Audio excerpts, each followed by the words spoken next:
This week, we're asking the big one. A year into PS5 Pro, was it worth it or did we FOMO ourselves? We're also talking who it suits, whether we'd buy it today, and what it means for PlayStation 6. Also, we catch up and share our impressions on our time with The Outer Worlds 2. And in this week's Pixel Picks Showdown, we're naming the best PlayStation exclusive game. All this and more on this week's Pixel Parents Podcast.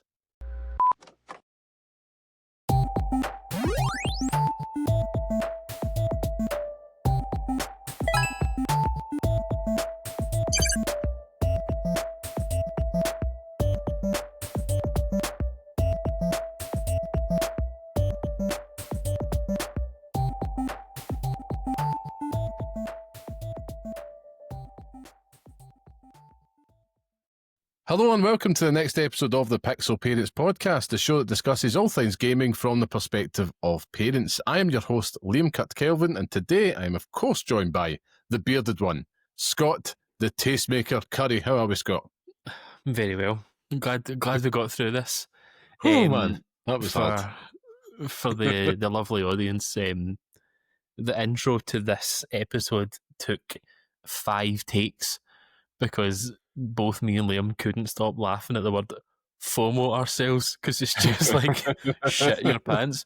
Makes no sense, but for some reason when those things make you laugh, it's almost like when you were at school again and someone farts in the class and that's you're gone for like 45 minutes. It's the greatest thing. It's infectious. Like, all I was thinking was you've just FOMO'd yourself. Oh man, it made sense when you're writing it down, but yeah, it's I'm glad we got through it. Oh, Jesus, it was almost just leave it in there. Leave it in there for the folks. Oh, bar FOMOing yourself, Scott. How are you? How you been? Very well, actually. I am. I'm pretty good. I feel like I had to say something there, but I don't know what it was.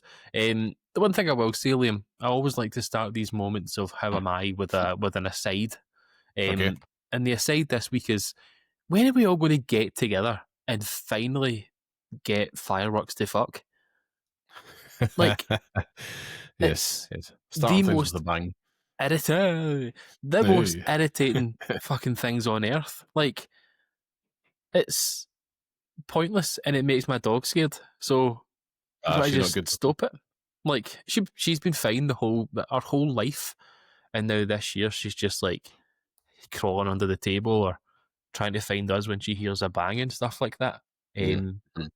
So it's just not a nice sight. But for the sake of one day, can we just be like, look, fuck that, just geese peace. Keep it to big events and stuff like that, but we shouldn't be trusting normal human beings with gunpowder and stuff in their back garden. Like, you wouldn't do that any other time. Like, here's a year's worth of gunpowder just in one day. Nutcases, man. You trust half of them to vote, which is dangerous enough. That's also true. That is very true. I think, public displays I'm cool with. I must admit, I do find it endlessly entertaining being on Facebook at this time of year, when you see all the, the elderlies in Facebook community groups just all having a go at each other about this. It's just absolute popcorn moments. But yeah, that is what it is. I don't personally get them myself, but I just try to get through it. It's that week afterwards that's probably the most annoying for me. But alas, when they're still going off, men. So annoying. Two grumpy old men here, Scott. I know. You know what I mean? How are you? I'm good. Yeah, I'm good. But we're recording this a wee bit earlier this week because we do have a packed diary. Mixes of, doing things with family and doing things for family, I would say. It's a good way to kind of sum it up. But because of that, I'm a little bit out of sorts in the sense that I feel like I'm down a day in terms of getting to play some old games. I've got so much to make up for it, Liam, so don't you worry. I've got games for days. I've been playing a lot, and I will tell you, I had a dream Sunday at the weekend there. Absolute dream. Had some kids and wife went out for a few hours, and I was left to my own devices, had a wee coffee, a wee pastry, and I sat and played a game for about 4 hours, and I've not done that in the longest time when there's sunlight. So yeah, it was good, man. It was good, but we've got games to talk about, don't we? So Did you feel that guilt? Like, no, the guilt of not having done anything? No, I always feel no, guilty that, like, I'm sitting here enjoying life when, you know, other people are busy. Like, my wife yeah. takes a wee one out and it's like, I should be cleaning the house or You know, washing clothes. I would normally be with you on it, but I needed it at the weekend. I really did. Saturday I was all over the joint, and despite actually ending the work week on a real high, I have to say, on a real high, and I was thinking maybe that's probably sometimes you're on too much of a high, or you just all of a sudden come crashing down. So I needed it just to kind of reset. But I know what you mean. Sometimes you're just like, man, those dishes won't wash themselves.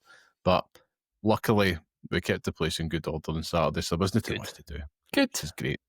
Things you love. Anyway, this intro's going on a bit, so let's get some housekeeping out the road. So for those listening, this is the Pixel Parents Podcast, a weekly podcast by parents who game for those who do the same, where each week we discuss all things gaming while raising little ones. Now, every Friday you can listen and see your old dads talk video games on YouTube, Spotify and Apple Podcasts. So please subscribe to us on YouTube if you're not there already, so you don't miss our mugs. And if you want to be part of the podcast, come say hello and share your thoughts with us at pixelparents.bsky.social on Blue Sky, or write to us at pixelparentspodcast@gmail.com. And if you want to support the show, join our free Patreon so you don't miss an episode, chat with the community, and get some bonus shows all for free at patreon.com/pixelparents. That's patreon.com/pixelparents. And if you're not on Patreon, leave a wee 5-star review on your podcast platform. Share this online with your friends. Whatever you do, it really does help us out. So, of course, thank you to everybody that continues to join us each and every week. So, with all that out of the way, Scott, what have you been playing this week? What have I been playing this week? So a game that I've been playing this week is actually a game that I played 2 weeks ago. So that's a bit of a cheeky aside. I'd mentioned to the lovely people that I had an embargoed game for the first time. It's like, ooh, what does that mean for me? Very exciting stuff. You get to feel official and important, which is really cool. But in reality, I'm playing a game that came out in 2024 and is having a re-release on PS5 and Xbox. So it's like, cool. That game is a wonderful title called 1000 Times Resist.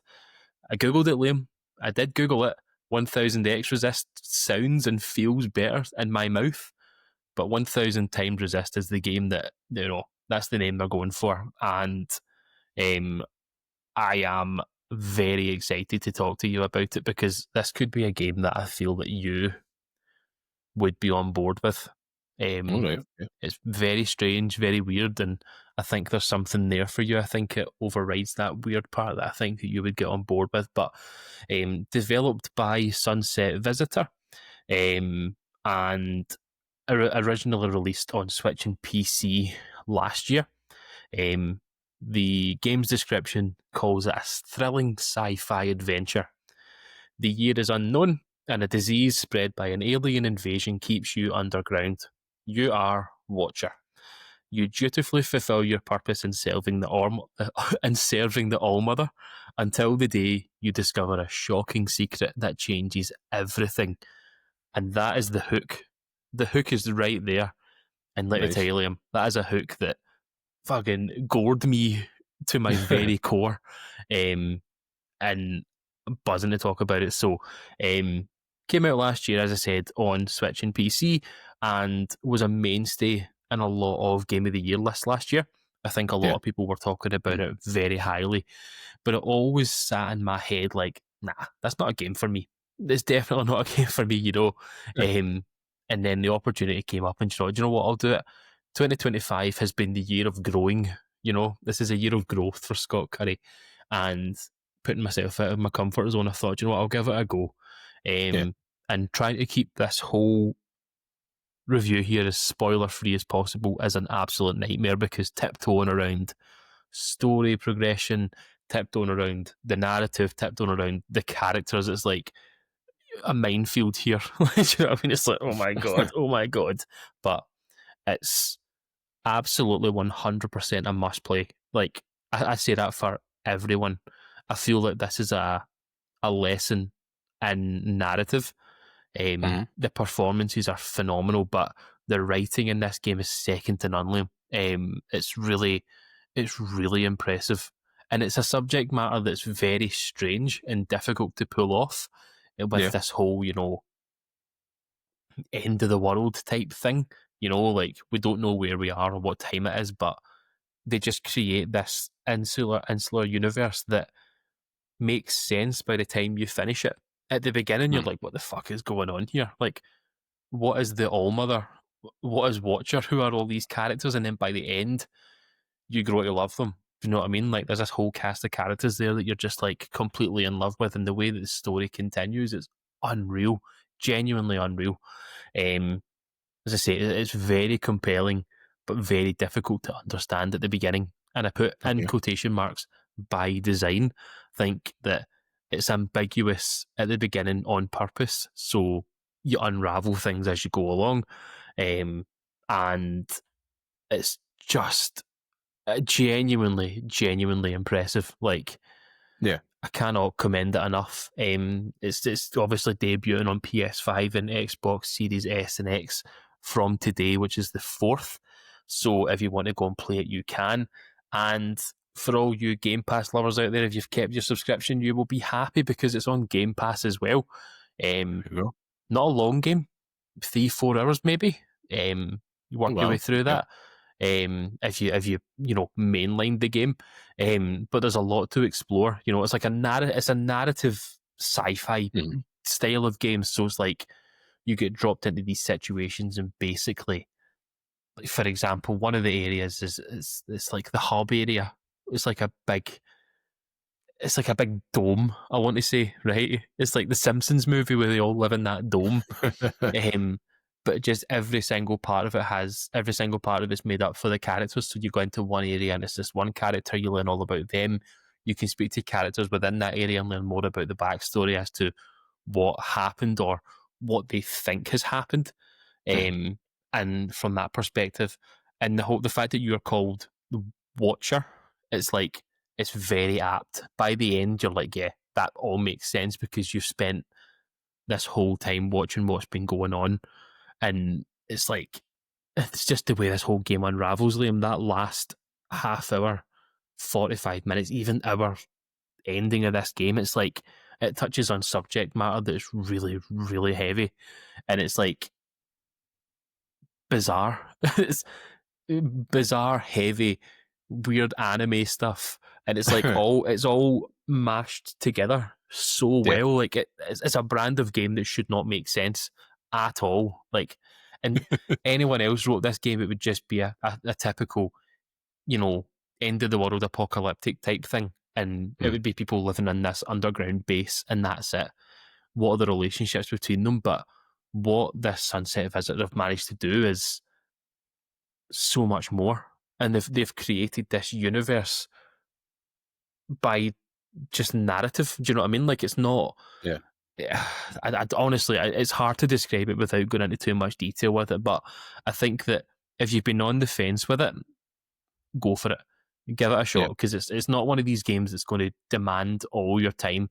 And it's definitely an experience. It's one of those type games. It's almost like you were talking about your love for Xenoverse Saga and all that in the past. It's almost like one of those type games that you just have to experience it to enjoy it. And there's a lot to enjoy there. Might not be for everyone. I think that it could be a bit overwhelming and a bit, up its own arse a wee bit sometimes, but I think that's good. Like, I really, this is coming from me, Liam. Do you know what I mean? Like, the man who cannot stand narrative type games, and we're going to come to that in a little bit soon, but too much dialogue, too much narrative on a screen drives me fucking mental.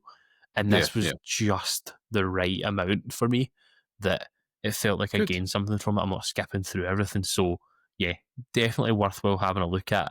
I don't feel like I want to give it a score because it's been scored to death. It's an older game, and it's not something that I want to give a score. But if I was going to do it, it's an 8. It would be an 8. It's a great game, a great title to have on the list. A great title to have on your PlayStation or any console that you're playing it on. Big class on Switch, to be honest with you. taking that to the toilet Yeah. with you. Do you know? Agreed. It would be a phenomenal game for that. But yeah, give it a go. I think that it's absolutely worth your time, and if you've got Game Pass, absolute no brainer. Go and play it, man. I know, like Game Pass at this time of the year makes a good case for itself, and Yeah. it's good to. I like the variety of these types of games, so I may actually pick it up if I get the chance. But who am I kidding? I'm just not going to get close to it, am I? But who knows? Maybe it's not like it's going anywhere, so maybe it's something to pick up in January or that. We shall see. We shall see. I know there's a big game that the both of us have been playing, but before we do, Scott, let's get the other ones at the road. Any other ones you've been playing this week? Yes, I will. I will delve into them a little bit. So, I've been playing a bit more of Ball Pit. Yes. Still can't get on board with it, Liam. I still don't. Ah, man. I still don't see it. It bugs the life out of me. I've managed to get to the third thing, so I'm just like, right, okay, but I'm just like, I can't be arsed. So what happened was I stopped playing it and started playing Absalom, and there's a fucking game, Liam. There's a fucking game that's managed to grab my attention. Yeah, I think the utility that I have, you know, like the fact that I have to actually be on board with this game. With Ball Pit, it's switch off your mind and just fucking throw balls at things. Whereas with Absalom, it's like you're constantly having to play it like a beat 'em up. Do you know what I mean? Like you're having to play it like that, and it's phenomenal. I can't remember his name, but I will die for the dwarf character in it. I will. Oh, he's so good. Die for him. His voice, everything about him. I'm just like, just give it to me in spades. Throw it in my face. I love him, but I still haven't beaten the first boss. Still haven't done it yet, but solid though. Phenomenal, man. Can I ask, did you get that on Switch 2 as well? Yes, I did. I mean, it looks fantastic in that thing, doesn't it? It's incredible looking, yeah. It continues to improve. I'm sorry, this is the Switch 2 segment for Scott again, because the fucking thing continues to impress me every single time that I play it. And I'm telling you, man. The frustrating thing about it, it's become a glorified roguelike console. Like that's basically all it is right now. It's fulfilling that purpose. I've still got so many games to play on it. I bought another game at the weekend because I saw it on deal on Amazon. That what was it called again? It came out last year. It was made by Fantasian Neo Dimension, I think it's called, or something like that. It was made by one of the creators of Final Fantasy, and it's all like dioramas and stuff. I've been really keen to pick that up, and I saw it for like 20 odd quid on Amazon, so I was like, that's getting fucking hoovered up immediately. So that's sitting upstairs in the cellophane, so I had that to the list for last week. But I'm totally on board with what Absalom's thrown at me now. The style, the art style, the music in it, the story, the fact that it's all the fact that the branching paths that you have branching paths that also have branching paths. It's like, I'm just before I go to bed every single night, it's either that or Hades. I play one run of it and I fall asleep, and it's like it's almost like therapy at the moment. It's just like getting me through and getting me to bed, and I'm in love with it. Apart from that, have I been playing anything else? Not really. I've been playing Tekken 3. Tekken 3 came out on PlayStation. I bought it because, of course, I'm fucking buying it. And yeah, that game, doing 10 hit combos with King still feels as good as it did when I was fucking, wee Scott. I picked up Fighting EX Lair for 79 pence because Akira put that out on, or Arika, sorry, put that out. He recently just put that on sale, so that's a game that came out on PS4. I don't think I have any intention to play it, but the fact that it was 79 pence, I'm fucking jumping on that straight away. And I don't think there's anything else on top of that, to be honest with you. I think that's been mainly it.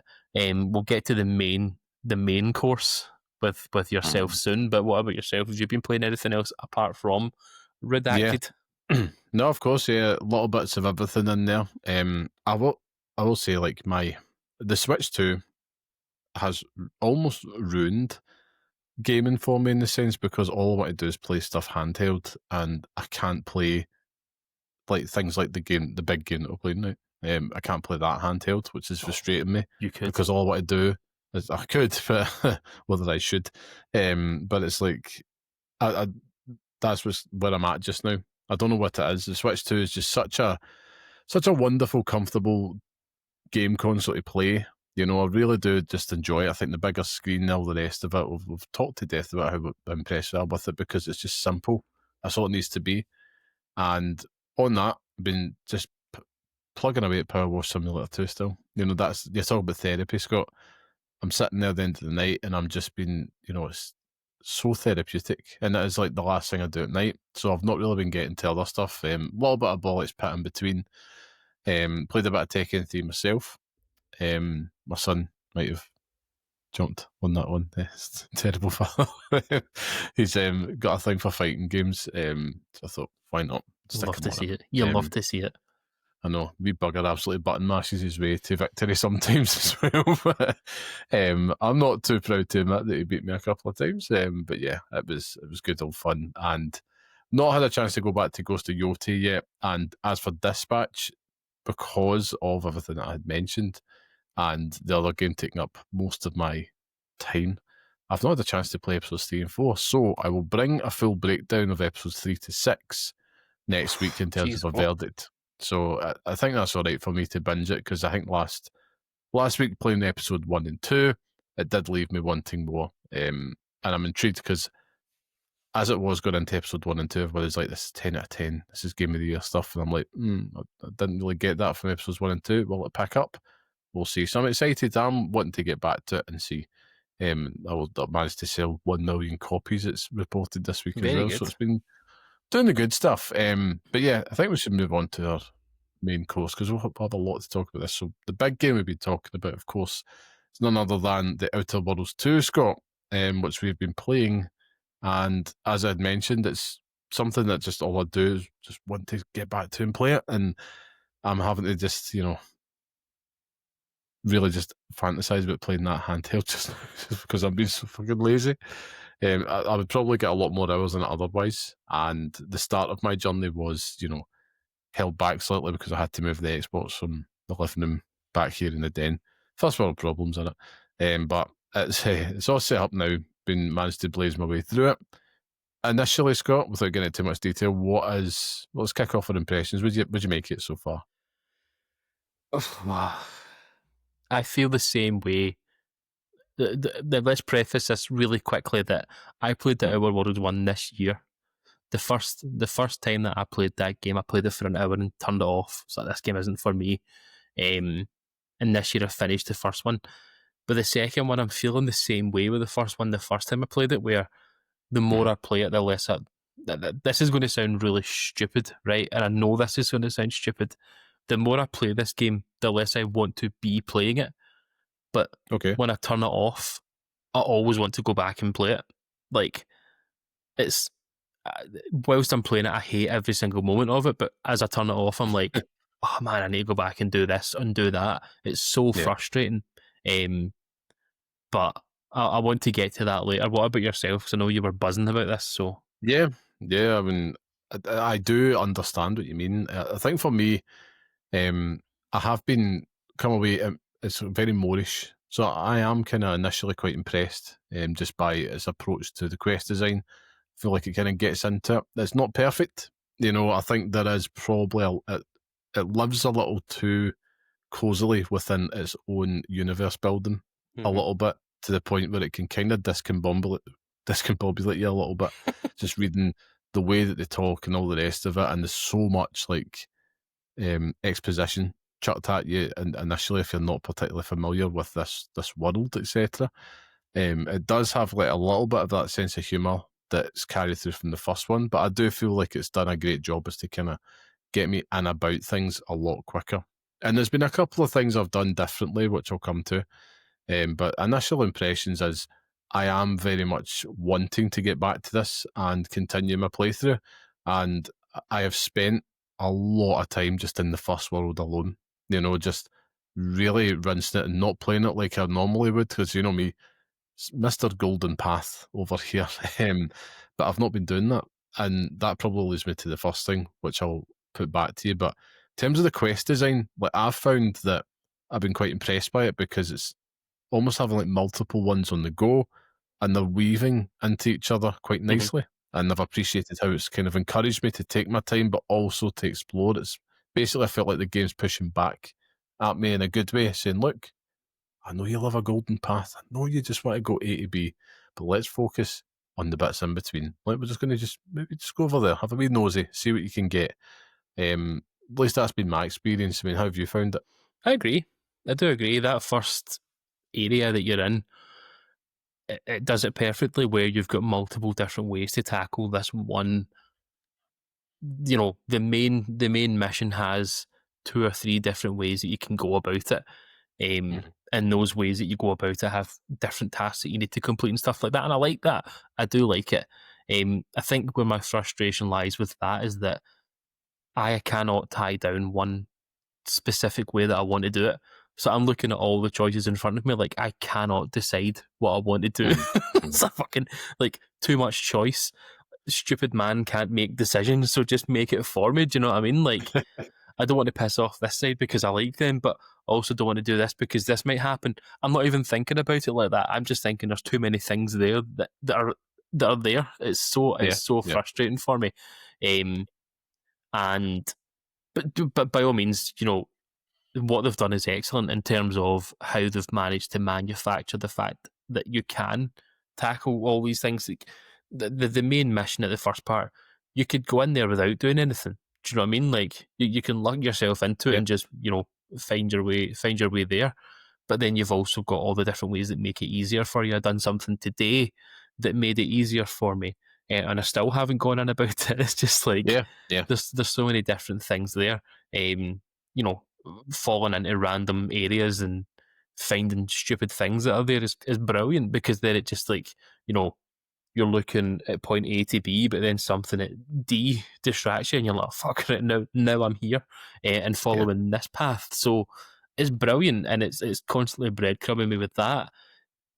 I don't know what the I don't know what's grating me on it yet, Liam. I can't describe it, but there's just something about it that is irking me as I play it. And I'm sure I'll get to it, but I still don't know what it is yet. I think we might be in similar paths, because I've got that little niggling sense myself, even though there is a lot here that I am really enjoying. I mean, first off, this is probably a good microcosm of it. The game is gorgeous, right? Yes. Surprisingly gorgeous, but also it's hideous. Yeah. Like, I think it's an art style thing, I'm not sure, but it is, like, impressively gorgeous. Now, that makes no fucking sense. But I wish that this art style in this game, I wish that it had been, not even the art style, I wish that the graphics for this game were in the first one. Like, oh yeah, I feel like the area, the initial area that you're in the Outer Worlds 1, is that first area. Granted, I fell off it after an hour the first time, but the second time I was completely hook, line and sinker into it. Everything was tight. Everything felt connected. And I wasn't having to, you know, slide and jump everywhere every 2 seconds. Do you know what I mean? This first area feels too big for this kind of game in first person. Without having, you know, mounts or a car or something to travel to and from places. It's almost like having to run from place to place is annoying me. Getting into fights with lizards and crabs every single 2 seconds, it's like, for 10 XP each one, it's like these fucking pieces. Do you know what I mean? Like, it's annoying me, but you're right. This game is outstanding to look at. Like, every single moment, and you're looking at things, it's like, this is gorgeous, but it is so ugly. Yeah, and I know it's like it's graphics versus art design, I suppose, and it's not that I'm not having a total kick it. There's just something about it that's just slightly off-putting, or just not quite sticking the landing, and that's kind of my feeling about the whole thing. Which is, it's good. It's just a bit rough around the edges. This is a very good home-cooked meal, as opposed to like a restaurant Michelin star dish type thing, you know. And they make it look easy. You go into like a fancy restaurant, it's like 3 bits of beef on there with a wee slather and a gravy. What's that? I could do that at home. But that refinement, that technique is everything. And I think that's kind of what I'm just kind of missing here. If I was to compare this to, obviously its nearest comparison here, if you look at like Fallout, right, which is this is Fallout in space. That's what Outer Worlds has always kind of been pitched as.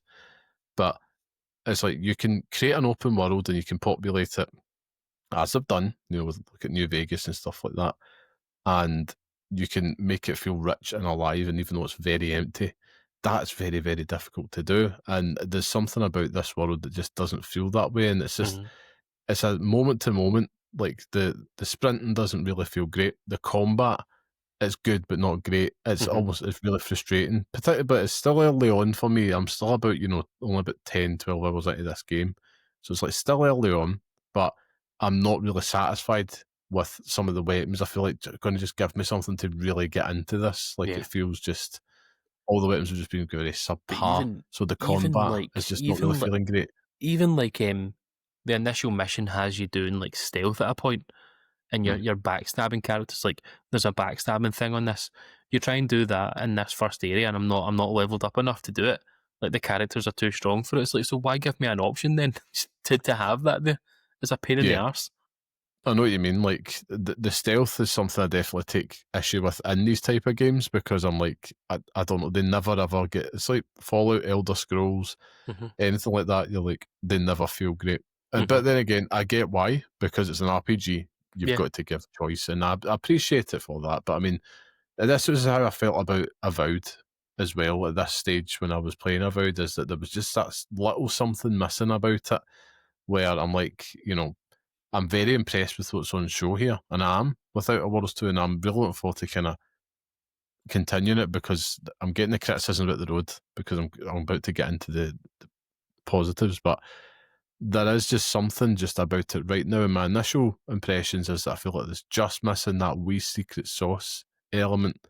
That being said, I do feel like it does improve on the first game. Yeah. I feel like this gameplay has been built upon here, and it's well paced in the early stage, but it's all down. The best thing that has gone for it is, if you're an RPG sicko, this is the game for you. Like when you talked about earlier, choice, and choice matters. And I think this perk flow system does, just absolutely symbolic of that. Like if you are somebody that wants your choices to feel like they carry weight, and you're not in pursuit of the perfect build, and you want to actually role play, I think the Outer Worlds 2 is, you're going to have a great time with it. For me, for example, right, I went into this game making myself a promise to actually role play, and to not do what I usually do, which is to be the Boy Scout, which is I'm just going to just do the good thing, because I don't want to upset the apple cart, and I just want to make sure that I'm on good terms with everybody, so I'm not locked out of stuff, and effectively people please in the game, which is probably a trait that I carry in real life as well. But this time I thought, no, I'm going to go in here and be an absolute bastard, right? I'm going to be a villain, and I'm going to make sure that whatever the bad option is, I'm going to take it, because I want to see, is it bad to be good? And I really want to push myself and push the game to its limits, because admittedly, all these type of Western RPGs do kind of funnel you towards making the good choice. Like that's the canon choice, but you've got your renegade option over here if you want to, if you're feeling a bit saucy. And I'm feeling saucy, Scott. So I'm just going to keep doing the villainous playthrough. And do you know what? I'm having a blast doing it, because it's serving up something that I would just not see usually. And I'm thinking it's just keeping things a little bit interesting, taking me out my comfort zone RPG wise, and I'm having a blast. So my guy, Johnny Rough Dog is his name, because I had asked my son, what name will I give my character? We were sitting having lunch one morning, I was thinking about it. It's like, before I get started, it's like, what would we give him? He's like, what about this name? So it's like, okay, name him that.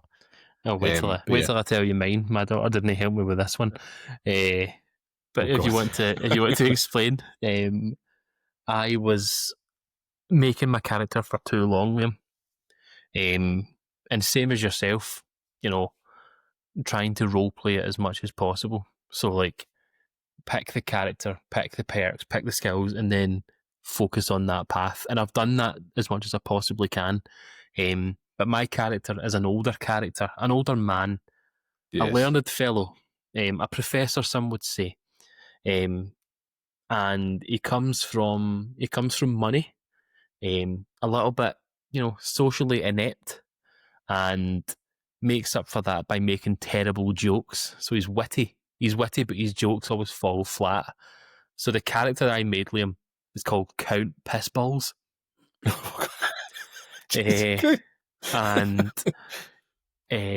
some of the decisions, like just making stupid jokes, is perfect. I love it because they always just fall. Everyone hates you, and it's great. Having the scientist perks and stuff like that as well, it's worked well in the world. And I like the fact that you're locked out of certain things by not having certain perks. So, like, some of the decisions that you make might want you to have, like, a certain strength stat or a certain speech stat, and it locks you out of it. I like that, but then I also hate it because I want to see what's behind door number 3. It's bullseye. Here's a look of what you could have won. Do you know what I mean? It's like, fuck. Show me the boat. Do you know what I mean? Like, I just want to see what the decision would have been. But yeah, it's an excellent system, and seeing, it's been well documented now that in the game, if you perform certain actions over and over and over again, it gives you an option of unlocking like a flaw. a flaw. And so was it like popping knees or something like that? It's one of them. Yeah. Like, and there's others as well. So it's like it's a cool add-on that the decisions that you make initially also have further meaning throughout the game, but then also you can add to that as the game goes on. It's brilliant. No, you're absolutely right. It's class, and it's an excellent addition to what was, a standard type of game in the first one. I'd probably say, Yeah. like, sort of like a standard RPG. It's just an excellent addition to what they were doing before, which is cool. Yeah, and the flaw system's interesting because, like, you can still decline it. So I suppose if you wanted to chase a perfect build, you could, and it's giving you that choice. I mean, the pop in these one, I declined that one. So like, nah, like, just because I know, I sat there and was like, I should just take it because I thought I'll take every flaw. But I was like, there's nothing that frustrates me more that when you move slowly, when you're crouched in these type of games. So I was like, it's going to ruin the experience for me. I'll say no this time.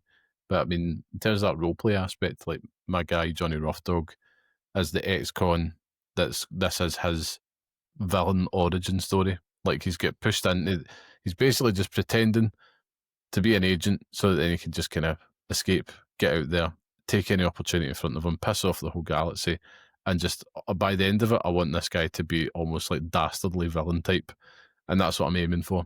But we'll see where it goes. I mean, I'm looking forward to just kind of spending a lot more time with it. I've always had this earmarked as the game to get me through the run up to Christmas, I suppose. Particularly, we're just about a month-ish, less than a month from Metroid Prime 4. It's probably the next big one on my radar. And yeah, just to kind of get me into that, ease me into the Christmas season. So I'm going to be playing it for a while, and I'm not going to try and rush this. Yeah. Really trying to just force myself to not golden path it. You talk about growth, Scott, but that's a habit that's been drilled into me for a long time, particularly if you're reviewing games. But you're only getting the surface level stuff in some cases if you're doing that. It's particularly if you're juggling a lot, unless you've got the time to really sit and go through it, and I don't have that these days. Neither of us do. People listening don't have that as well. So I think it's important. You wait a long time, and I have to say, we come back to the whole Game Pass thing, and despite its many, many egregious flaws in the pricing front, things like this, it's like that's the best thing it can do right now to try and entice people in for a month or a couple of months to finish the game. It's like, give us that quality, because I did have the thought, did I just buy these big ones on PlayStation for full whack? But I'm still like, nah, like I can finish that before I have to pay full price, and I get a bargain. Every penny is a prisoner, as they say. But yeah, I'm looking forward to hearing how we kind of go on in this one, Scott. I mean, I reckon you'll probably finish this a lot quicker than I do, because I'm really finding I'm taking my time with this bad boy. But I'll not lie. See if you had this on Switch 2 or a handheld device, man. Oh, man. You're at the races. Toilet breaks. The toilet breaks would be epic, Scott. Epic. Yeah, I think you're actually further ahead than me, to be honest with you now, from the sounds of it. We'll catch up after the show. I don't want to Okay. give spoilers on air, and I don't want to give spoilers to you, but I'll tell you roughly where I am after the show. But I don't think so, because I took my time, just rinsing a particular area. But yeah, it's good though. I'm looking forward to it. But like I said, I think if you've got Game Pass, it's definitely worth checking out at this point. Yeah. No scored yet. I'll wait till we're done. But for what we've played so far, it sounds like we're pretty impressed. It's probably the most in-depth, like, kind of impression chat we've been able to have in a while on here, to be honest with you. It's probably the first time we've played a game in a while that both of us have played. Yeah, it's true. That's I mean, the next one, of course, will be Metroid Prime 4 and Power Wash Simulator 2. All these things. So chance to talk about. Certainly won't be playing Metroid. Certainly won't be doing that. Oh, man. I doubt you will. To be honest with you, if you ever got the itch, I would just say go play the trilogy first. And because, let's face it, price of these games ain't coming down anytime soon, so Is it might on as well Switch? just go for it. Yeah. Is it? The trilogy? Metroid Prime Trilogy. I thought it was just the first one that was remastered. I thought it was a trilogy. I never purchased it, but so I ain't paid for that again. Let's do a little check here. We're looking at this just now. I'll tell a lie. It's just the first one. Oh well, there we go. It's just Metroid Prime Remastered. Either way, just get that instead. There you go. Maybe I will. I've always thought about, did I just go back there? But, allegedly you could also emulate it if you had that. That's Used to also that true. as well. Allegedly, Scott, if you had a good emulator on you. Before we move on, I want to just have a little chat as well. Christmas is coming. Oh, God. So, we'll be getting lots of wee lists from Santa, I'd imagine, left, right and centre, and the Rugrats have done the same. They want to get the letters in early, which I appreciate. But what I found is my son's asking Santa for none other than amiibos this year, and it made me think, how on earth does he know what an amiibo is? And because I genuinely thought they stopped making them, bar for saddos like myself to get like a collector's edition. But no, I went on that Nintendo website and they've been churning these things out, man. Like, I don't know, it feels very 2014 to me They're in my head. But farting about letting oldies business. He's probably seen them advertised on his Switch, turning it on. he's seen that, and I think as well, because he's a Gen Alpha, he knows what YouTube is. So he's watched like YouTube Kids, and I think like there's people in there that's obviously talking about it, because he will just sit and watch like Mario Odyssey like videos all the time, or Astrobot ones, but he's proper like gaming as a Gen Alpha would, which I find fascinating, because I'm like, I would just like to play it, even though I do enjoy watching a game, as you know. But they seem to be quite happy and content to just sit and watch these games. I find it utterly fascinating to see. But bar that, every now and then you can entice them round to the light side of the force and just say, "Do you want to play Astrobot?" And he's like, "Yeah, cool." So off he goes. No, it's just been interesting, man, because I'm thinking to myself, right, do I open him up to the curse of collecting amiibos? I've only got 4 myself. Well, 4 that have survived. The kids broke my Samus one, which I wasn't too pleased about. And I've got a Yoshi Woolly World one. That's I remember actually. Still in its packaging. So I'm keeping that there. That's driving him insane because he just wants to take it out. And I'm like, no. You keep that in there, and then when you're older, you sell it, son. Teaching you a lesson. I've got one amiibo, and it's a Zelda one, like a Link one. But yeah, with the shield. Yeah, but I'm on a little bit of a Kirby kick at the moment. I've been playing a Kirby game on that wee handheld thing that I bought, and Oh, yeah. I want a King Dedede amiibo. Now that you've mentioned it, I'm interested in that. The last I checked when I was into amiibos, he was one of the rarest ones good. out there. So yeah, best of luck with that. You might be able to get an Air Riders one. I think they're doing new ones for that, so still counts. And then you'll have to buy and play Kirby Air Riders, Scott. I mean, I was going to do that in the first place, so it's just an excuse to get it. You can now, with the Switch 2, which as well, we should add, has reported sold over 10 million units since launch. So, I mean, listen, does the Switch 2 have the sauce to overtake the PlayStation 2 in terms of overall sales? Probably, aye. think it unless does. Nintendo are like checking down the back of the couch and they find that they're all like, here's a receipt for 5 million sold PS2s that we never counted before. Or they do the usual, due to economic conditions, and they put the price up for no fucking reason. Due to building ballrooms. So, or yeah, not destroying or not. fucking shite.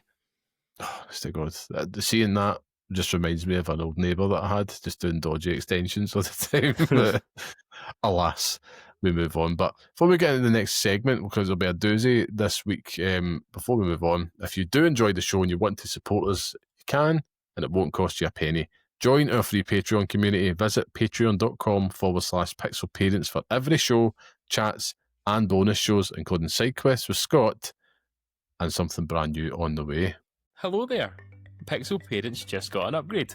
We've launched a free Patreon packed with bonus shows, deep dives, and one-off specials. No tiers, no fees, just more Pixel Parents for anyone who joins. Every other month we drop the patch notes, our bonus show where we really geek out and dive deep into the world of gaming. Then it's Pixel Parents Presents, special one-off celebrating geek and hobby culture, kicking things off with Pixel Pinfalls, a wrestling special. Join for free at patreon.com/pixelparents. No paywall, just extra chaos, nostalgia, and good vibes. That's patreon.com/pixelparents. And back to the show. Now, Scott, time for us to move on to the main topic this week. Now, can you believe it? But it has been 1 year of PlayStation 5 Pro already. And the big topic this week is simply asking the question, was it worth it? Did we FOMO ourselves? That's the big question. Has it been a wise investment? What we want to do is really just sit and break down that first year of having what is Sony's most expensive console they've ever made. So, Scott, let's talk about going into the PlayStation 5 Pro, right? Because I don't want this to be a simple question answer, right? Make it easier this week for you. But ahead of getting the PS5 Pro, let's go back to last year when I'm hucking Pokemon cards. The promise. What did we expect going in? That was my research before this episode, and I still don't know the answer, Liam, if I'm being truthfully honest with you. I think for me, can't speak for yourself, but it was future-proofing myself for the rest of this generation, hoping and praying that it was going to extend it by another 4 years or 3 or 4 years. 3 to 4. Right. Fingers crossed. You say 6, 7, 8. Jesus, no. No. dropped it on the podcast for the first time. Oh, but God. for me, it was trying to extend the life cycle of the PS5. The base PS5 had absolutely no problems with it, but with the future in games that were coming up, Death Stranding 2, Ghost of Yotei, and the promise of, an upgraded version of Final Fantasy VII Rebirth, that in itself was part of the catalyst for me buying this game. And it was being able to go into the settings and find dedicated PS5 Pro settings for every game that I'm playing. In my head, that is exactly what I was looking for. Having it upscale everything in a noticeable way, having to make these games look and play better than a normal base PS5 because that's what you've paid for. The pisser technology, I want to see it work. You want that pisser? I do want that pisser. And I'm sure your next question, obviously we'll get to that, but for me it was just a tangible upgrade to the games I'm already playing and future-proofing for games that are coming out, that I've mentioned there as well. Yeah, listen, I had a thing back to myself. Now let's not forget, like you weren't on board immediately. No. I had hair. Neither was I, to be fair. I had fucking hair when I bought this thing, Liam. Your hair fell out buying that thing. That's what happened. I was getting it cut that day.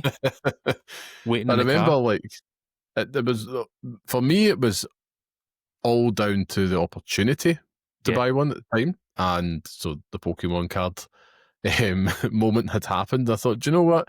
Let's cash it in. Money in the bank. Let's do it. And let's just go for it. And I thought, if I can, I might as well, because let's face it, did we FOMO a little bit on it? Yeah, of course. I have no qualms admitting that. But also, like, we are the sickos, right? We want to be there day one. And for me personally, I thought, yeah, if I can, I'll go for it. And it was representing that incremental upgrade. I wasn't expecting it to be like the PS4 Pro, where there was so many tangible improvements from it, not sounding like it was going to take off and land on the moon, to actually being able to do 4K gaming for the first time. But you're right, it was that I expected that choice there to no longer be there between frame rate and quality. You know, I wanted the pisser to be more of that game changer, which has felt rare. And the game's really appearing at that 4K 60 across the board, and to have the flexibility as well to go and choose. And Spider-Man 2 probably been the best example that comes to mind for me. But in terms of a year later with it, and this is the next part of it, has it really delivered? I feel that, you know, the answer, I can honestly feel that it hasn't delivered as often as I wanted. There has been moments where it has, but it hasn't happened all too often. And I think it feels like it's emblematic of Sony this generation. You know, putting all that power out there, putting it out there, and leaving you feeling just like they've forgotten about it.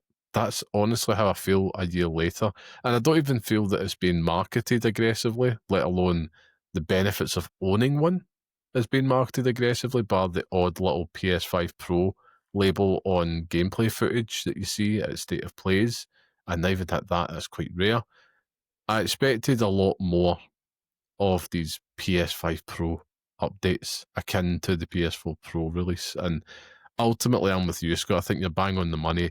Buying it, promise-wise, it was, I'm wanting this to last me. I went in with mental contract, 3 years.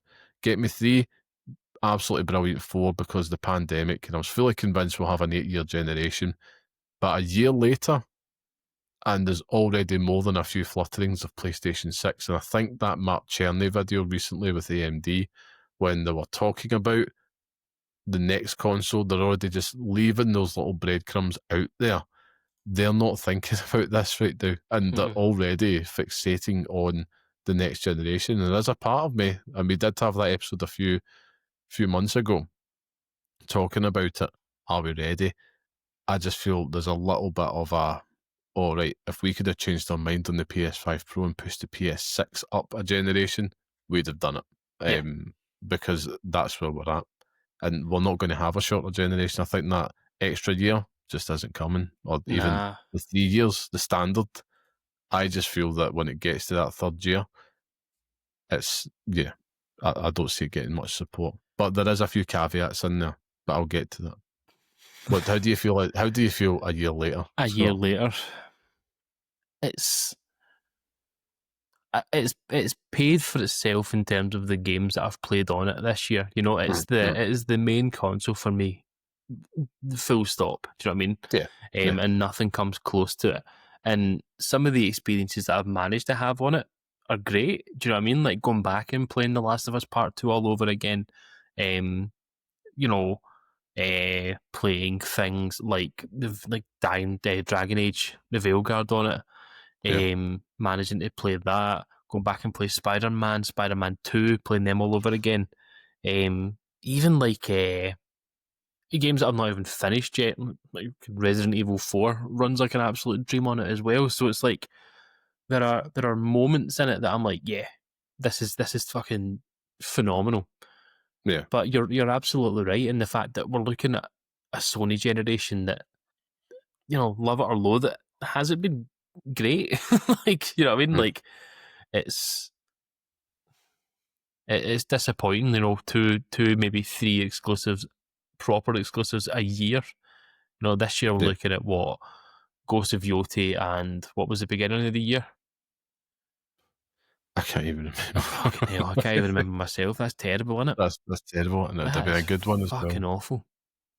Oh Go God, on. there's two. There's two. Which I'll Google it. I'll Google it quickly. somebody's PS5. shouting at the screen. They're So this in their is car just now. 2025. Death Stranding 2. Fucking hell. Of course, yeah. Reach. So like having that there, brilliant. But it was always for me. There are going to be settings there that are going to bump these up to even higher than what you can play normally. Do you know what I mean? Like the trade-off between quality and performance mode does not exist anymore. It's the fact that you're going to have PlayStation 5 Pro mode.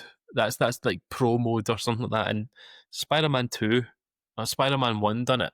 I'm pretty sure that they had their own sort of dedicated mode.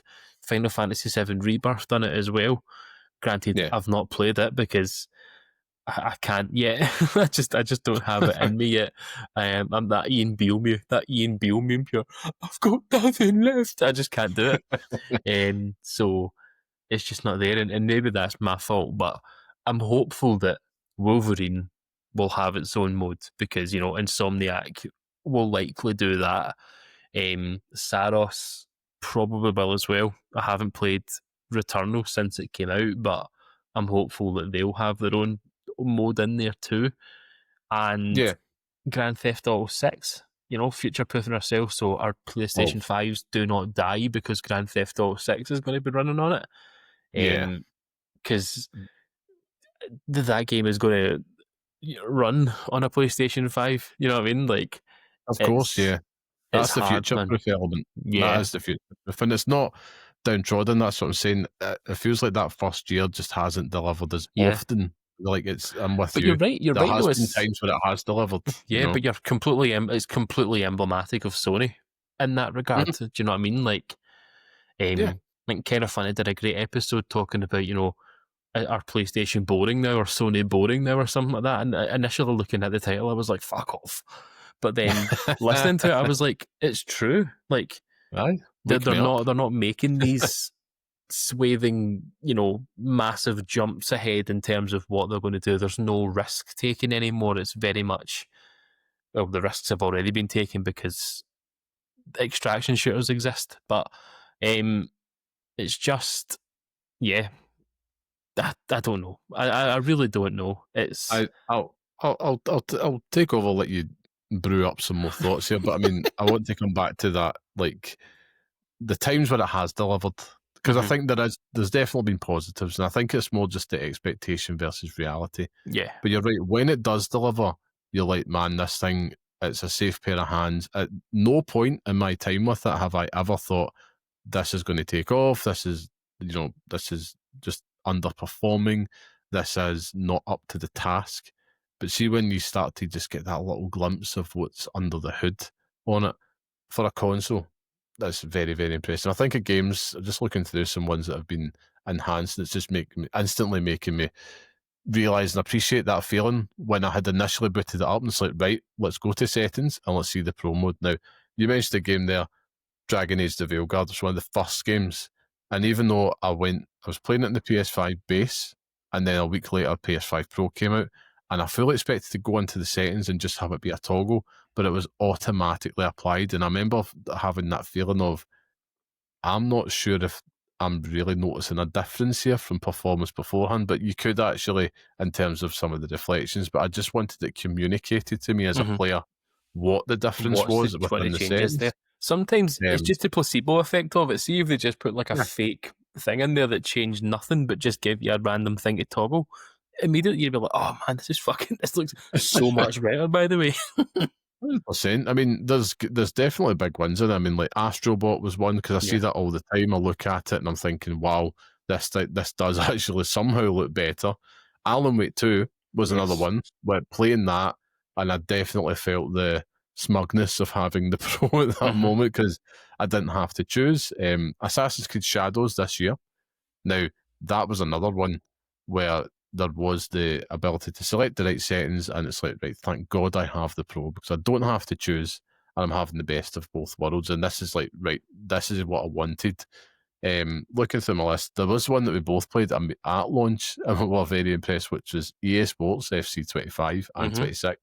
When that bumped up to 120 frames per second, and you're like, this looks and feels like a totally different game, to the point where I was like, actually, that was the most exciting game to play at launch, because I was like, I can see such a tangible difference next to Spider-Man 2, which even just Spider-Man 2 is still to this day the best example of what I'd want every PS5 Pro game to be like settings-wise, because Insomniac are just on a different level. And you're right, Wolverine will have all that as well.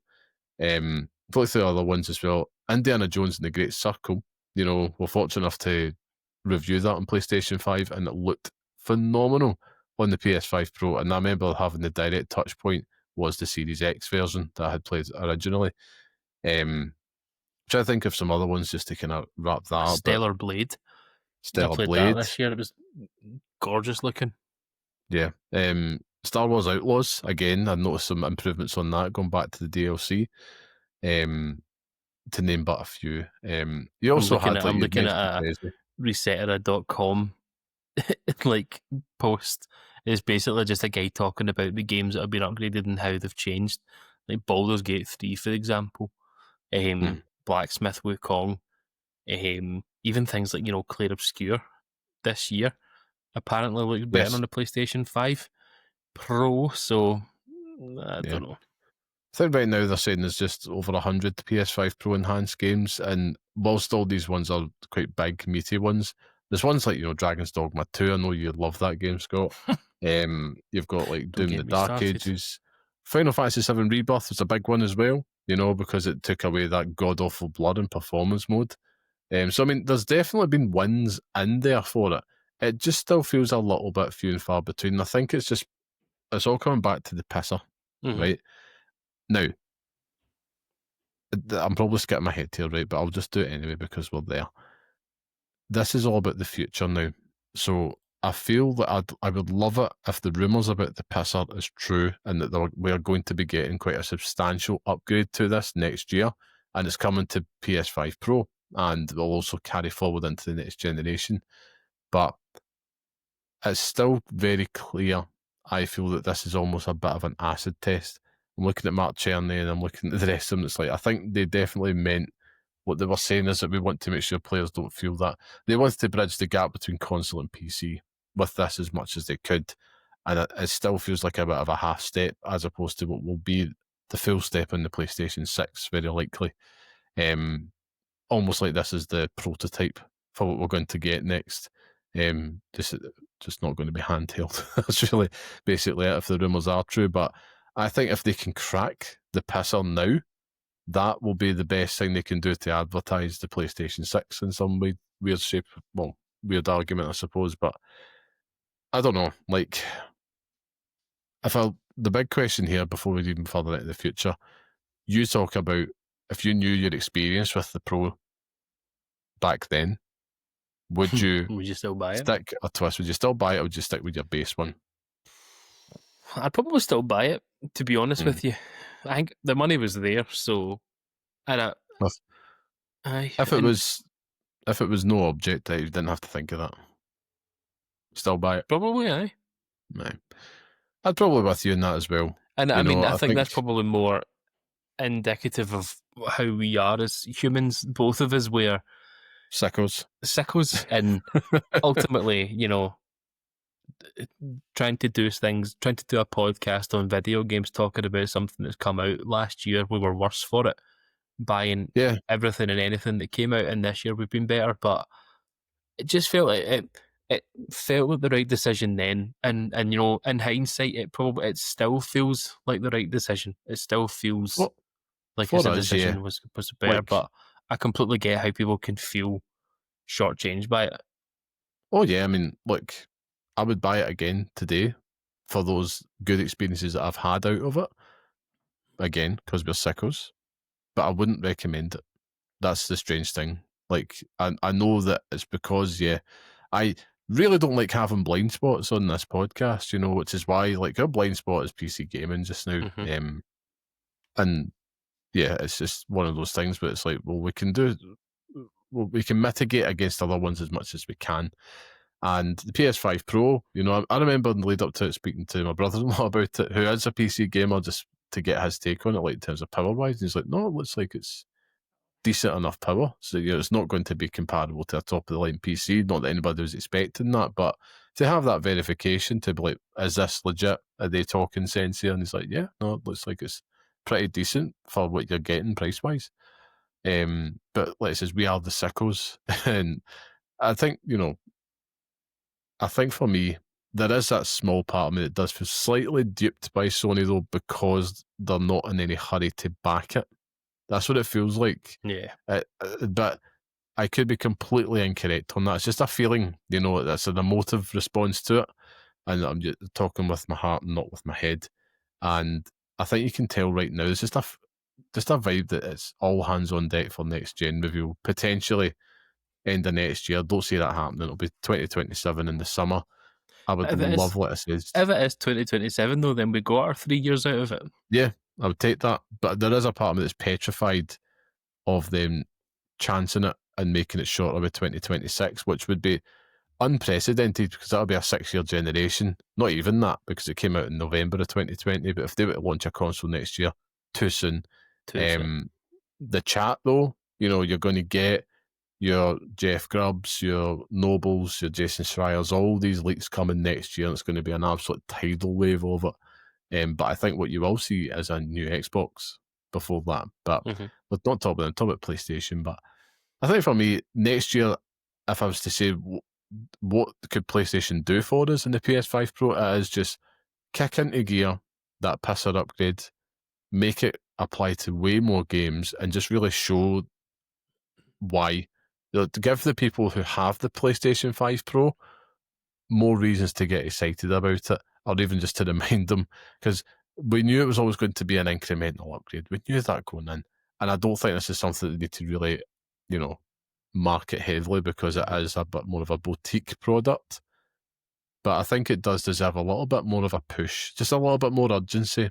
And whatever they're cooking up in the background, it almost feels like they put out the pisser before it was fully cooked. And it's like, just give us a fully cooked pisser. That's all we're asking. So if you can do that. I can't take the word pisser. You've said pisser too many times in one sentence, and it's frying my brain. I know. That's all it is. It's all about the pisser. But yeah, that's really it. Did we FOMO it a wee bit? Do I regret it? No. Was it worth it? Only if you're a sicko. That's probably my final thoughts on it. I agree with you. And Disturbed said it best, that you've got to get down with the sickness sometimes, So you've got to do it sometimes, and we did it. We done it. Didn't do well. Anybody out there that also bought the PS5 Pro, let us know. Did you feel it was worth it? Are you happy with your purchase a year later? Would you go back and change it if you could? Let us know in the comments on YouTube, Spotify, whatever you are. Just be keen to see where everybody's at on that. Are you a fellow sicko? Always good to be in company. That's what we'd like to know. But I digress. It's time for us to move on then, Scott. So it does mean that it's time for the Pixel Picks Showdown, where each week we each pick a game from our chosen theme and deserve which one deserves to live on the hallowed Pixel Picks list, which is our definitive list of the best games we recommend and pass on to the next generation of gamers. Now, last week's theme was Best Terrible Game, with Mass Effect Andromeda becoming the latest addition to the list. And in this week's showdown, we're debating the best PlayStation exclusive game we think should feature on the Pixel Picks list. Now, Scott, as always, last week's winner goes last. So let's get to it. Let's me put on my crown, because that was me. The crown atop the head. Off, quite right. This was a case of games that are not on the list. Do you know what I mean? Like this loomed large when you updated the doc. It was, what games are not on the Pixel Picks list already? I should add as well, I nearly made it evil and be like, it has to still be a PlayStation exclusive. That was my next question, Liam, so I'm glad you're saying you were going to be. I'm assuming your next point here is that you haven't remained that way. Is that no, if it was was too a timed evil. A timed exclusive is fine. No, it's a bit of a freebie. It just has to have been a PlayStation exclusive across the pantheon of PlayStation consoles. It works for me. That works for me. But yeah, this was what games are on the list already? God of War, 2018. I feel like that is possibly the best exclusive PlayStation title for some reason, God of War 2018 feels premium in amongst Yeah. everything. Yeah. Spider-Man, Last of Us, Uncharted, they all have a thing, but God of War feels like the one. But they're already on the list, and fuck them. I'm here to right Yeah. some wrongs, Liam. I'm here That's some to fun. right some fucking wrongs. Let's do it. Right them wrongs. I'm going to. Trust me. I'm bloody well going to. Wrongs will be written.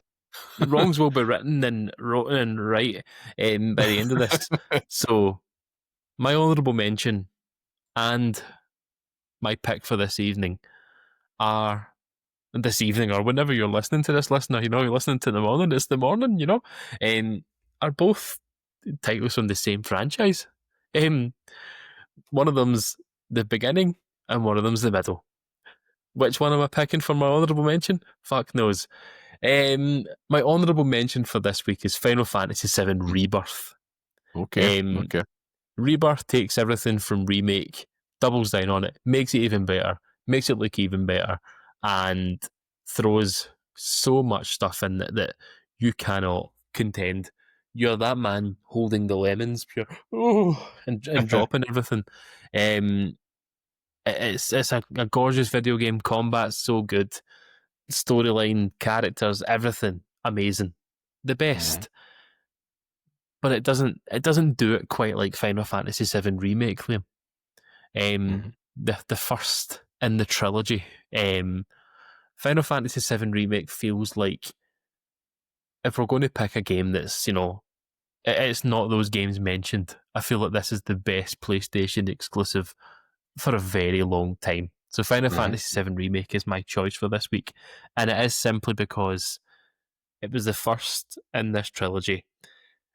It has the Midgar scene from, Final Fantasy VII, and it manages to take that 2-3 hour experience and give it 30 hours. Do you know what I mean? Like, you get to experience Midgar from the ground up. You get to see the plate crash all in glorious 4K. You get to see Tifa in glorious 4K. Aerith, come on now. Barrett, for all you Barrett lovers out there, I know where you are. And it is amazing. Like, the fact that it works is just ridiculous. Some would say it's a glorified, walking simulator in terms of the gameplay initially, where you are just running from place to place to place to place. But when you get those nuggets of combat, you meet Rude and you meet Reno and you meet everyone else, it's like, this fucking game is so good. The music in it, the fight at the bottom of the Shinra Tower when you're fighting that big fucking thing, and it's the keep on fighting music's pure, and it just fucking builds and builds and builds and builds.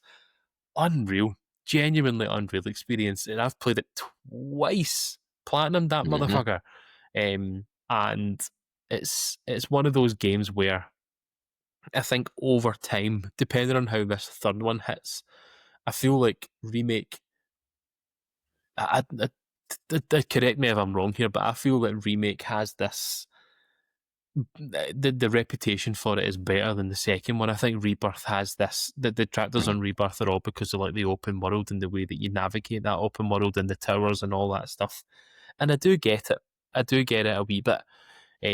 I think that for the experience that Remake offers, it's second to none, and that's why it's my choice for this week.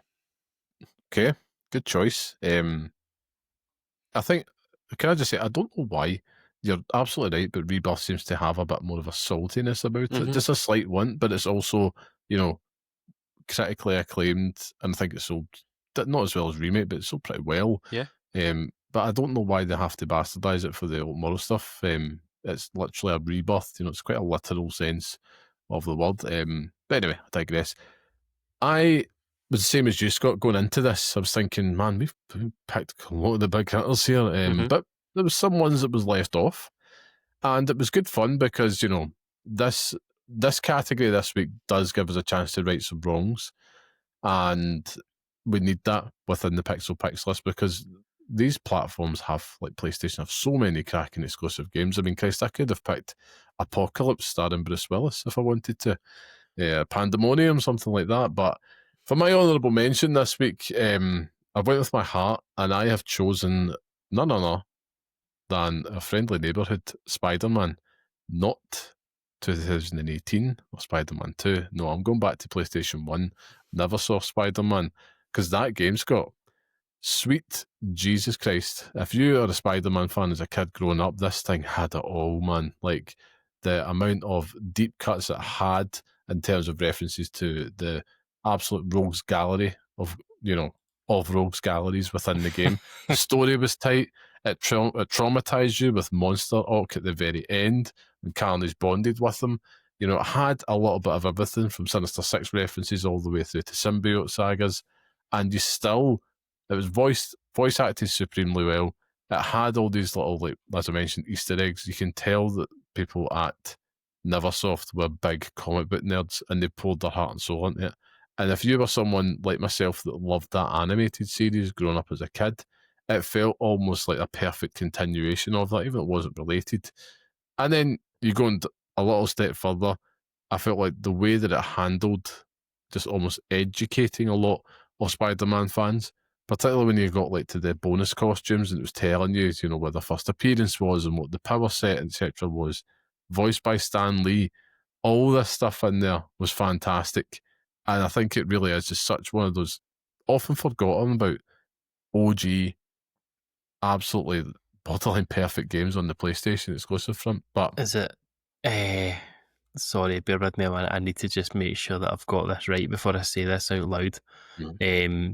But was that the one that the tutorial missions, was it Bruce Campbell or something like that? Like, that was the movie games. Well, was it? Games. I thought he used to do the thingy ones. Gutted. But I still enjoyed it nonetheless. Aye. And I always preferred the second one though. I always preferred Enter Electro for some reason. That has a special place in my heart. I love Enter Electro. I remember picking that up with some Christmas money a few years later. Absolutely adored it. But I think story-wise, the first one was just a little bit better. But hey-ho. But that's my honourable mention, Scott. One that, allegedly, if you could emulate it, I would suggest that you do. But I move on to my pick this week. And yeah, it only had to be one thing. And for me, it was something that was a new addition to my list of loves on the PlayStation exclusive front. And if it was something that was brought to me via the Tastemaker, and that pick is Final Fantasy VII Remake Integrate. Oh, do you know what? I totally agree with you. It's phenomenal, man. Even just Integrate, put Integrate in there. Let's go for it, man, because the Yuffie expansion on it is completely necessary. What a fucking game, man. It really was. I mean, it was enough. I think I have to give it its flubbles. I mean, this was me, because I genuinely expected to come out of this, you were just going to pick Final Fantasy VII, which I would have respected, and I would have just been like, if you wanted to go with that, cool. But the remake did something that the original couldn't do for me, which was to get me in and to get me, it's not about me, but for just my experience, was to make me understand and appreciate and connect with these characters.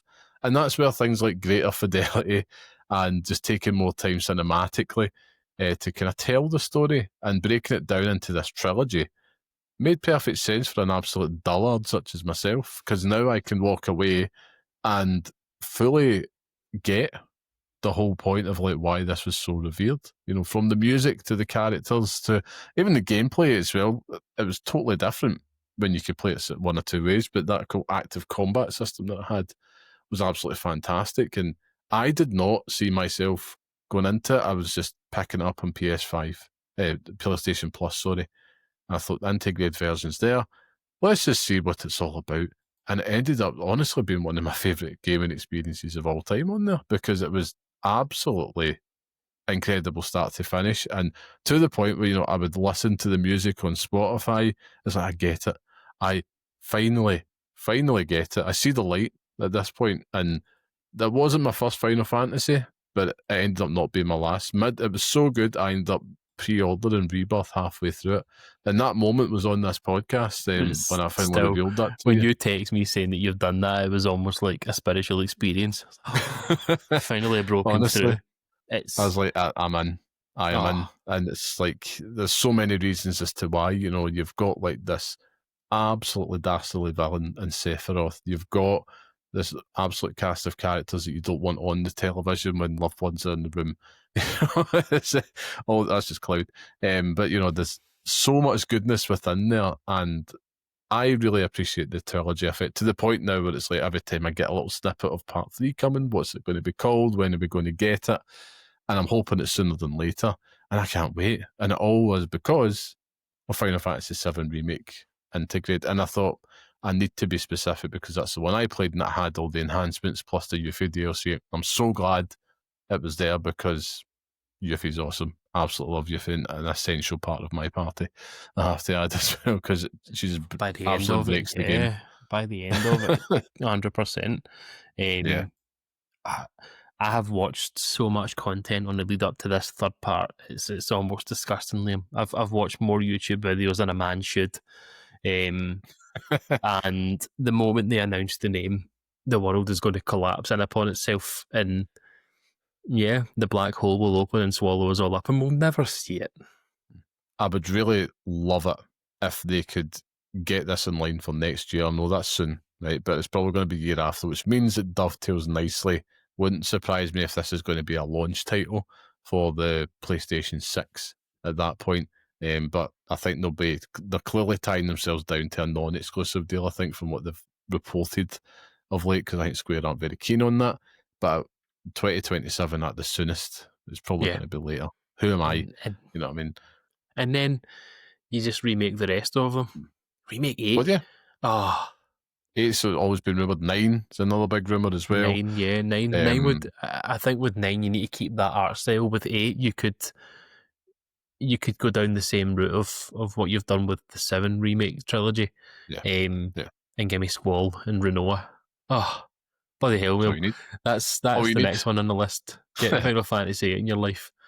Renoa shoots a dog off her arm. Like, sticks an arm off a dog's ass and shoots it off her arm. Amazing. It's like a fever dream.